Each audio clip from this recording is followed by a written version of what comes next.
تمام اضلاع کوئی پیچھے نہ رہ جائے. ہم انشاءاللہ کوشش کریں گے کہ اس میں مزید اضافہ کریں. اب 21 لاکھ ویکسینیشنز بھی اس میں شامل ہیں, دوائیں یعنی انجیکشن, جو ٹی بی کی بھی ہیں. پولیو پروگرام ہمیشہ چلتا رہتا ہے ہمارا, لیکن اس میں نمونیا بھی شامل ہے, خسرہ ہے, تشنج ہے, جو بھی ہے, اسہال ہے, ڈائریا جس کو ہم کہتے ہیں, یہ ایسے موسم میں بڑا ہو جاتا ہے ان حالات میں.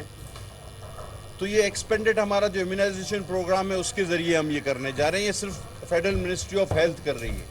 Prime minister very committed Shehbaz Sharif صاحب, انہوں نے ایک وفاقی سطح پہ ریلیف کمیٹی بنائی ہے احسن اقبال صاحب کی زیر کمانڈ, اور اسی طرح صوبائی حکومت بھی ہر سطح پہ اپنی کوشش کر رہی ہے. لیکن ہم نے بھی سمجھا اور ہم بھی جانتے ہیں اور ہمیں بھی یہ پورا خیال ہے اپنے لوگوں کا کہ ہم بھی منسٹری آف ہیلتھ بھی اس میں خود سے آگے بڑھے اور یہ کام شروع کرے. اور اللہ تعالیٰ کا شکر ہے کہ بلوچستان میں بھی پہنچنے والے پہلے ہم لوگ تھے, اور انشاءاللہ آج یہاں بھی یہ افتتاح ہم کر رہے ہیں.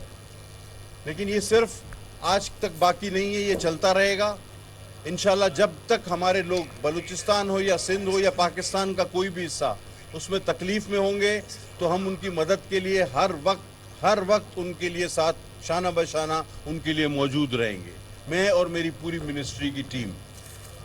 باقی ہاں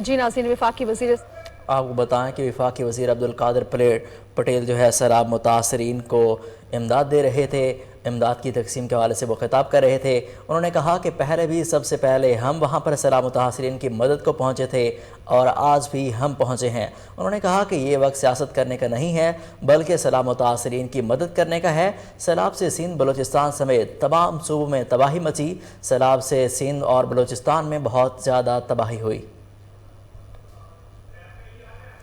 آپ کو بتائیں کہ وزیر صحت عبدالقادر پٹیل جو ہیں وہ سیلاب متاثرین کو امداد دے رہے تھے اور اس تقریب سے خطاب کر رہے تھے. انہوں نے کہا کہ سیلاب کی وجہ سے پورے پاکستان میں تباہی ہوئی. ہم نے ضروری ادویات اور مچھردانیاں جو ہیں وہ سیلاب متاثرین میں تقسیم کی ہیں. سندھ کے 22 اضلاع جو ہیں وہ سیلاب سے بری طرح متاثر ہوئے. نیوز اسٹوڈیو سے فی الوقت اتنا ہی. مزید اپڈیٹس کے لیے دیکھتے رہیے کوہ نور نیوز.